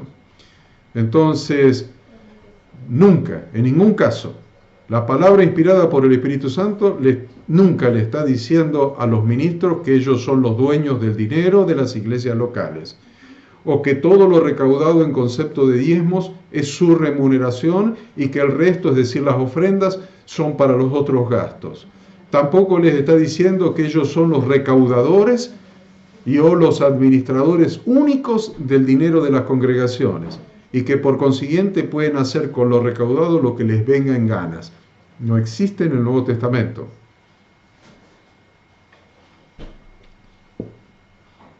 Siempre está hablando a otros acerca de su actitud de dar para suplir las necesidades de los ministros. Nunca está hablándole a los ministros que expriman a la gente. Nunca. Siempre está hablando a la gente que sostengan a los ministros. Hay una diferencia muy grande, muy sustancial. No les está diciendo a los ministros que expriman a la gente, que los extorsionen con la Biblia, ni que los amenazan de que le están robando a Dios y los condenen a la maldición y los entreguen al devorador. Nunca a los ministros. Siempre las cartas en el Nuevo Testamento están dirigidas a las congregaciones y a las congregaciones les dicen que sostengan a sus ministros. Eso es otra cosa. Esto habla muy claramente de que el monto de la ayuda económica que se dé a los ministros por su trabajo para la iglesia, es decir, el monto, la cantidad de dinero, no debe ser establecida por los ministros mismos, sino por el cuerpo local, es decir, por los miembros de la congregación de los santos. No es bíblico para nada establecerse a sí mismos altos sueldos, altos honorarios, a tal punto que los pastores, con lo extraído de las iglesias, llegan a tener importantes inversiones en el sistema bancario o en compañía financiera o en mesas de dinero, ponen dinero a usura, violando la Torá, o en las bolsas de comercio, o en títulos públicos de los países, o en inmuebles, o en otras inversiones, sin darse cuenta que por ejemplo, los títulos públicos de la Reserva Federal de los Estados Unidos se usa para las guerras, para fabricar armas para las guerras. Entonces, todo eso es para analizarlo. Piénsenlo, nada más. No tengo tiempo para explicarles muchas de estas cosas. A la vez de haberse asegurado posesiones materiales a través de las inversiones mencionadas, continúan sosteniendo que los diezmos son de ellos porque eran la porción de los levitas. Pero se olvidan que los levitas no tenían nada, nada. No eran dueños de nada, no tenían heredad, no tenían tierra para trabajar, no tenían ninguna otra posesión. Los levitas eran contados, miren, en la Biblia, y les pongo una referencia, los levitas eran contados entre los pobres de Israel. Los levitas eran contados entre los pobres de Israel, junto con los huérfanos, las viudas y los extranjeros. Muy diferente de muchos pastores en la actualidad que tienen más bienes que la mayoría de los miembros de las iglesias locales que pastorean. Además, quienes niegan la vigencia de la Torá de Dios dada en el Antiguo Testamento, niegan la vigencia de la Torá. La Torá está abolida, está crucificada, no está vigente la Torá de Dios dada en el Antiguo Testamento. Y si alguien quiere enseñar la Torá, dice que es judaizante, son judaizantes. A quienes han regresado a la vigencia de la totalidad de las Sagradas Escrituras, dicen no, son judaizantes. Y luego pretenden ser levitas. Es de locos eso. Niegan la Torá, pero ellos quieren ser levitas. Es decir, descendientes de uno de los 12 hijos de Jacob, sin tener ni una sola gota de sangre de esa tribu. ¿En qué quedamos? ¿Son israelitas o no lo son? ¿Son o no lo son? En mi humilde opinión, estos son más judaizantes, son muchos, estos que dicen que son levitas y quieren el diezmo de los levitas, son mucho más judaizantes que aquellos que, conservando su identidad y su nueva vida en Cristo, han retornado a las raíces hebreas. Mucho más. Porque ninguno de nosotros que admitimos la verdad de toda la Torá, ninguno de nosotros decimos que somos descendientes de Leví, pero ellos sí. ¿Quién es más judaizante? Entonces, invito a todos, aquellos que han sentido un sincero llamado en su corazón para servir a Dios, a reflexionar acerca de la frase tan frecuentemente utilizada por los pastores en las iglesias. Piensen en esto. A ver si ustedes lo van a seguir diciendo o no lo van a seguir diciendo. Dele a Dios lo que es de Dios. Dele el 10% de sus ingresos a Dios. Dele el diezmo porque el diezmo le pertenece a Dios. Si eres pastor y estás plenamente convencido de que este ingreso en las arcas de las iglesias locales es de Dios, si estás convencido de que ese 10% que le pedí a la gente es de Dios, ¿qué estás haciendo al apoderarte de lo que es de Dios como si fuera tuyo? ¿Qué estás haciendo al apoderar? Decir, no, dele a Dios lo que es de Dios. ¿Estás convencido de que es de Dios ese diezmo que entró al fondo, a las arcas de la iglesia local? Y si es de Dios, ¿qué estás haciendo apoderándote de lo que es de Dios? Como si fuera tuyo. ¿Qué estás haciendo al invertir en posesiones materiales propias lo que antes le dijiste a la congregación de Yahweh que es de Dios? Y vos lo estás invirtiendo a veces en mesas de dinero totalmente ilegales, en usura. ¿Qué estás haciendo? Malgastando en tus propios deleites lo que dijiste a la iglesia que Cristo ganó con su sangre, que pertenecía a Dios. A la iglesia que Él ganó con su sangre, y le pertenece a Cristo. Y vos le decís, de esto que es de Dios. Y vos te lo estás gastando en viajes, en regalos para tu familia, obvio. En una vida ostentosa. Respóndeme esto. Con sinceridad, respóndeme esto con sinceridad. Así podemos continuar las clases que viene profundizando en este tema. Respóndeme con sinceridad esta pregunta. ¿Quién es en realidad el que le está robando a Dios? ¿Quién es en realidad el que le está robando a Dios? Ya que acusan a las iglesias de que le están robando a Dios. ¿Quién es el que está robando a Dios?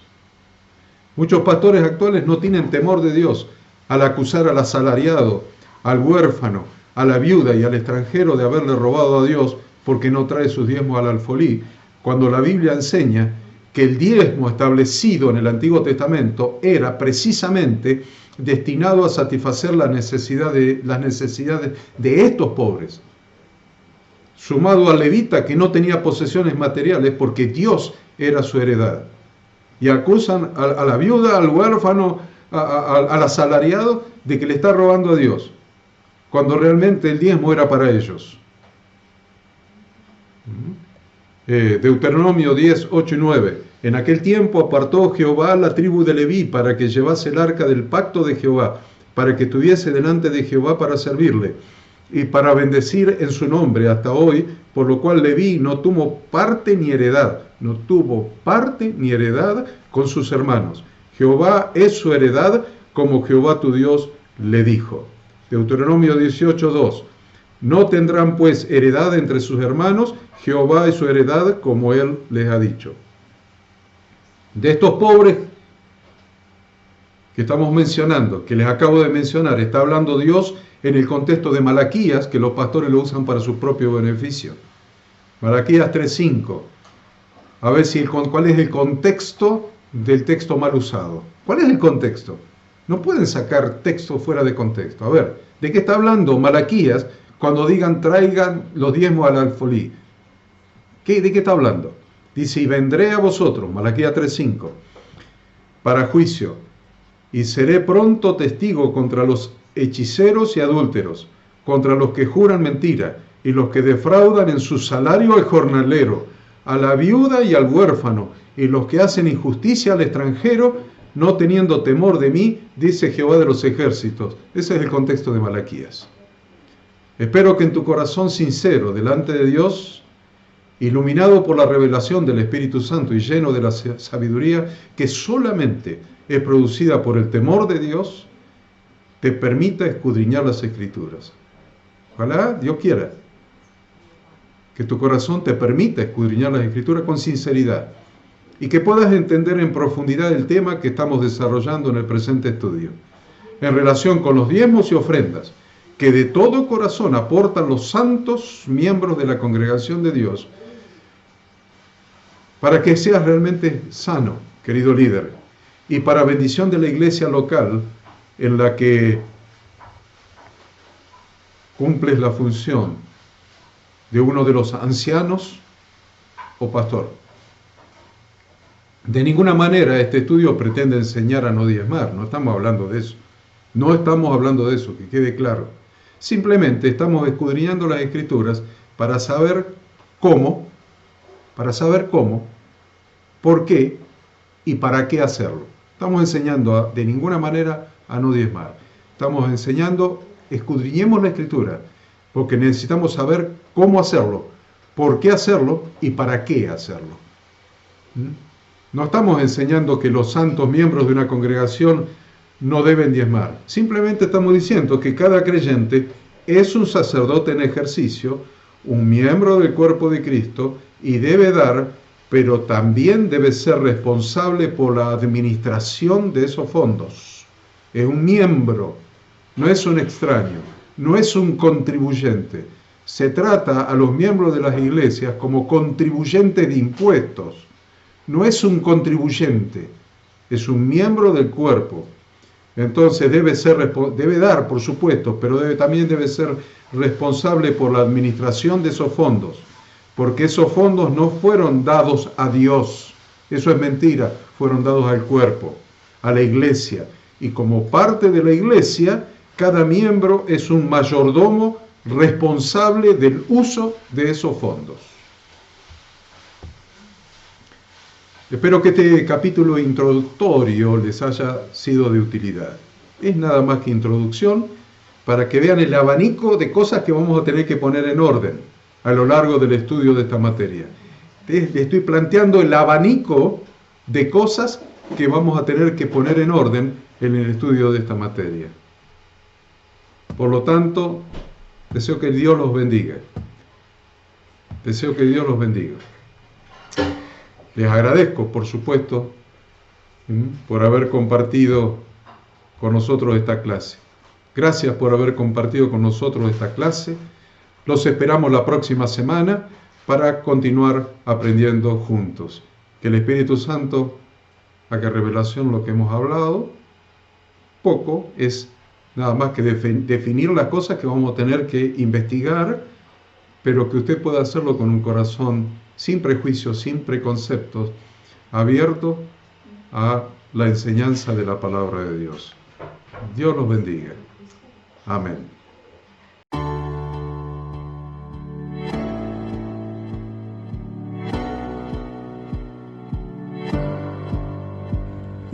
Queremos que tú también conozcas esta herramienta que durante los últimos 18 años ha sido útil para las iglesias de todo el mundo de habla hispana, capacitando cientos de siervos de Dios.